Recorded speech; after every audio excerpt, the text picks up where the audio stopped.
नमस्कार और स्वागत है। आज हमारे पास बिहार की भौगोलिक स्थिति पर कुछ बहुत ही दिलचस्प स्लाइड्स हैं जो बीपीएससी, बीएसएससी जैसी परीक्षाओं की तैयारी के लिए बनाई गई हैं। लेकिन हमने महसूस किया कि ये सिर्फ नक्शे और नंबर नहीं है, ये तो एक कहानी बताते हैं। एक तरह से विरोधाभासों की कहानी, एक तरफ बाढ़ तो दूसरी तरफ सूखा। बिल्कुल। एक तरफ दुनिया के सबसे उपजाऊ मैदान है तो दूसरी तरफ खनिज से भरे पठार। तो चलिए इस कहानी को परत दर परत खोलते हैं। बिल्कुल सही कहा। और यही बिहार के भूगोल की सबसे फैसिनेटिंग बात है, मतलब इसका ये जो दोहरा चरित्र है। आज हम सिर्फ ये नहीं देखेंगे कि बिहार का क्षेत्रफल कितना है या कौन सी नदी कहाँ से बहती है जी, हम ये समझने की कोशिश करेंगे कि यही भूगोल क्यों तय करता है कि उत्तर बिहार के किसान को हर साल बाढ़ का डर क्यों रहता है, जबकि दक्षिण बिहार का किसान वो पानी के लिए आसमान की तरफ देखता है। तो ये क्या से क्यों तक का सफर है। बिल्कुल, क्या से क्यों। तो चलिए शुरू करते हैं बिहार को दुनिया के नक्शे पर रखकर। स्लाइड्स में इसके अक्षांशीय और देशांतरीय विस्तार के सटीक आंकड़े दिए गए हैं। अक्षांश 24 डिग्री 20 मिनट 10 सेकंड उत्तर से 27 डिग्री 31 मिनट 15 सेकंड उत्तर तक, और देशांतर 83 डिग्री 19 मिनट 50 सेकंड पूर्व से 88 डिग्री 17 मिनट 40 सेकंड पूर्व तक।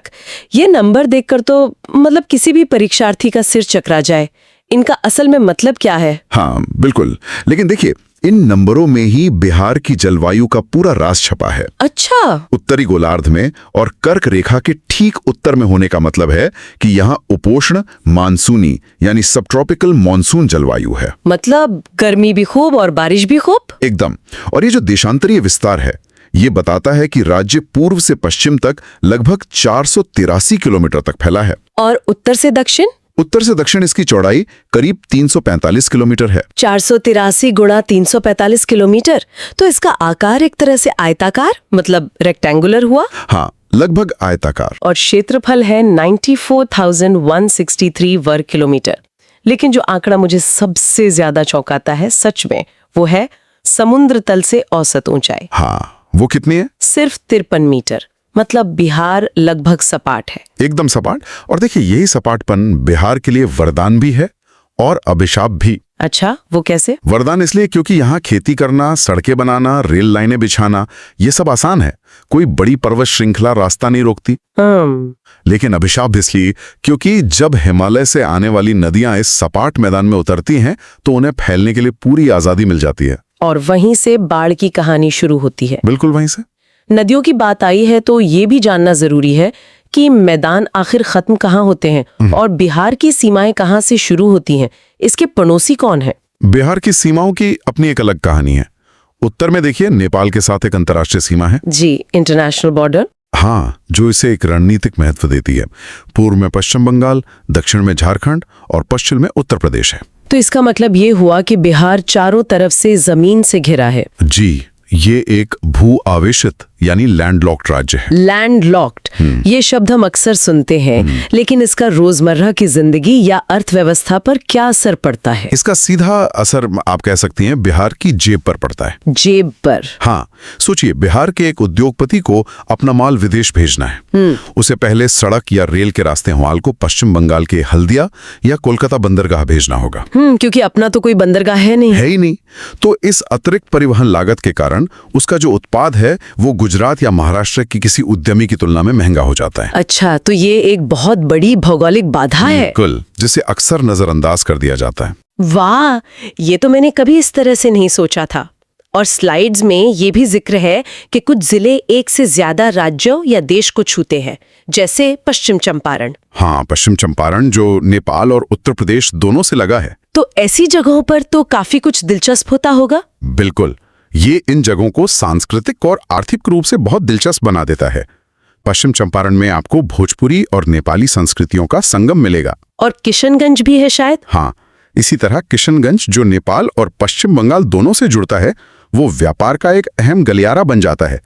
ये सीमाएं सिर्फ नक्शे पर लकीरें नहीं है, ये लोगों के जीवन का हिस्सा है। चलिए अब सतह से और नीचे उतरते हैं, बिहार की जमीन की कहानी सुनते हैं। लाखों करोड़ों साल पुरानी कहानी। स्लाइड्स बताती हैं कि इस कहानी के 4 मुख्य अध्याय हैं: धारवाड़, विंध्यन, टर्शरी और क्वाटरनरी। ये नाम तो बड़े भारी भरकम लगते हैं। इन्हें कहानी की तरह समझते हैं।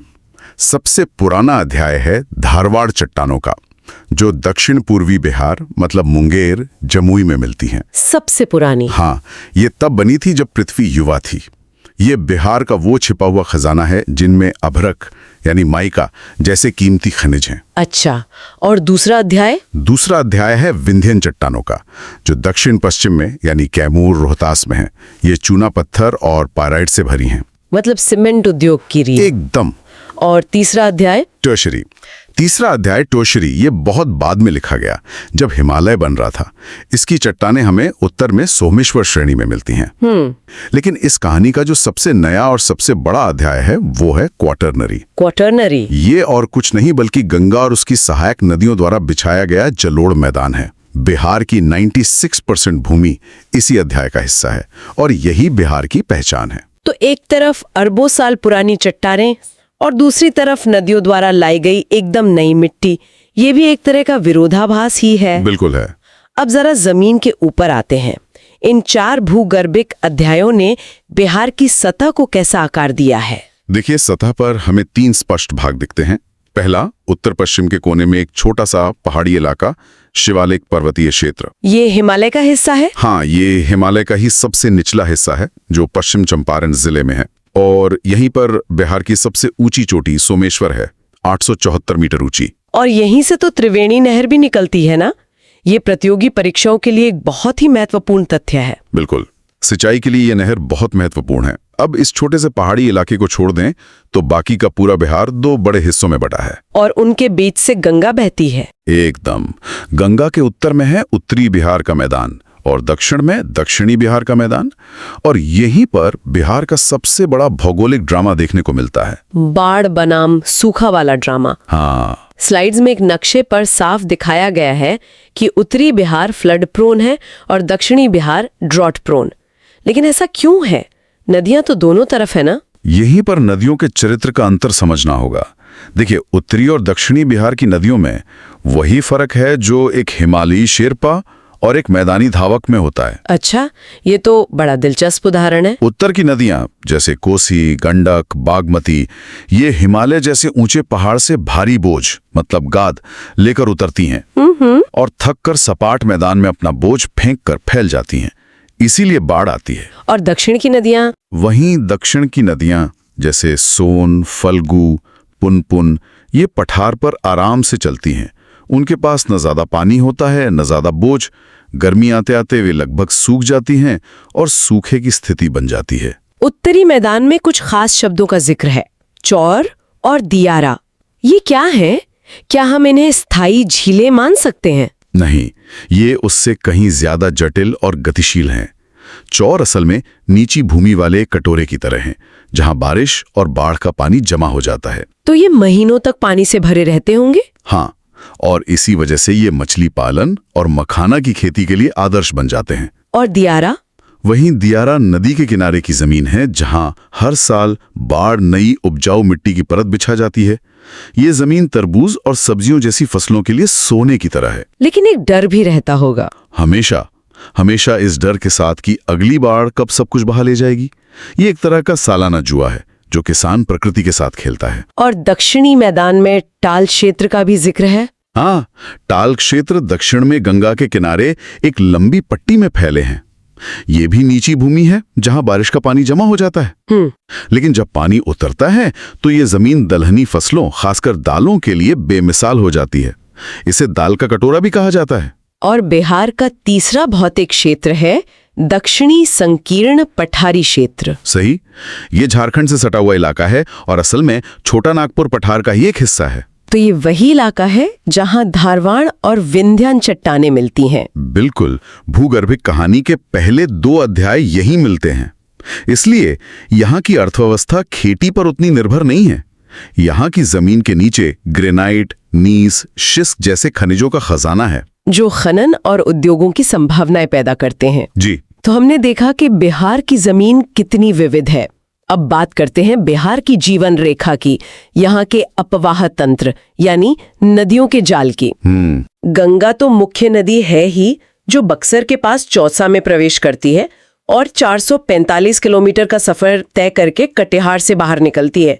लेकिन है इसकी सहायक नदियां, खासकर कोसी, जिसे बिहार का शोक कहते हैं। बिहार का शोक, ये नाम कोसी को यूं ही नहीं मिला। आप कल्पना कीजिए कि आपका गांव एक नदी के किनारे बसा है और अगली सुबह आप उठती हैं और पाती हैं कि नदी अब आपके घर के बीच से बह रही है। ये तो बहुत भयावह है। कोसी पिछले 250 सालों में 120 किलोमीटर पश्चिम की ओर खिसक चुकी है। 120 किलोमीटर? हाँ, ये अपने साथ इतना ज्यादा गाद लाती है कि इसका अपना ही रास्ता बंद हो जाता है और ये नया रास्ता बनाने के लिए कहीं भी मुड़ जाती है। ये सिर्फ एक प्राकृतिक घटना नहीं, ये हर साल लाखों लोगों के जीवन को उजाड़ने वाली त्रासदी है। सच में। वहीं दूसरी तरफ गया में फल्गु नदी है, जिसका धार्मिक महत्व बहुत ज्यादा है। हाँ, फल्गु नदी निरंजना और मोहना के संगम से बनती है। ये एक अंतःसलीला नदी है, मतलब इसकी धारा ज्यादातर रेत के नीचे बहती है। पिंडदान के लिए इसका बहुत महत्व है।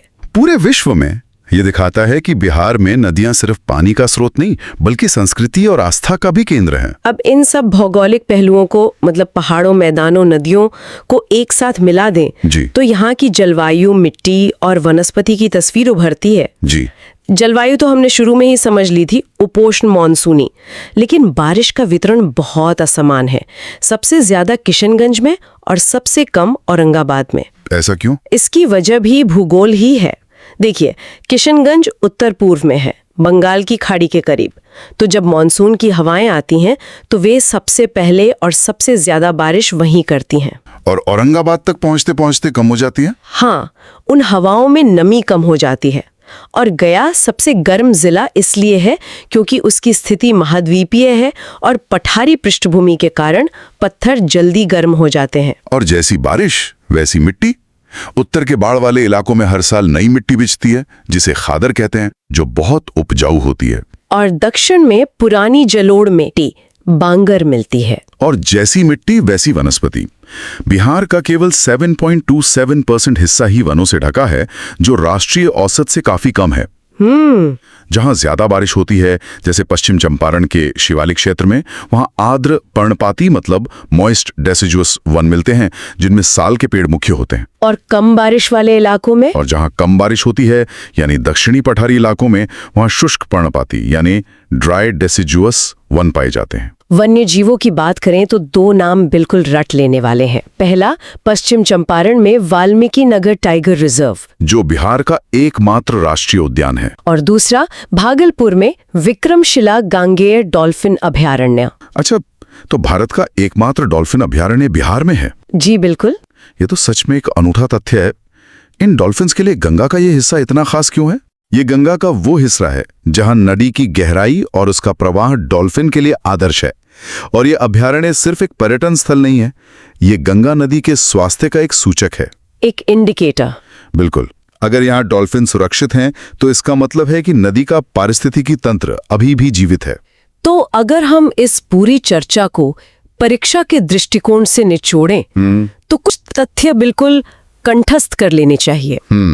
जैसे अक्षांश देशांतर का विस्तार, लंबाई चौड़ाई 345 × 483 किलोमीटर, सबसे ऊंची चोटी सोमेश्वर 874 मीटर, सर्वाधिक वर्षा वाला किशनगंज और सबसे गर्म गया। और बिहार में गंगा की लंबाई 445 किलोमीटर।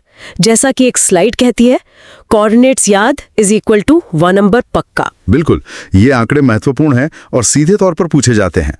लेकिन इस बातचीत से एक बड़ा सवाल भी उभरता है, जिस पर श्रोताओं को सोचना चाहिए। और वो क्या है? कि बिहार की ये स्पष्ट भौगोलिक भिन्नता, मतलब बाढ़ वाला उत्तर और सूखे वाला दक्षिण, ये राज्य के आर्थिक विकास, जनसंख्या के घनत्व, पलायन के पैटर्न और यहाँ तक कि राजनीतिक प्राथमिकताओं को ऐतिहासिक रूप से और आज भी किस तरह से प्रभावित करती रही हैं।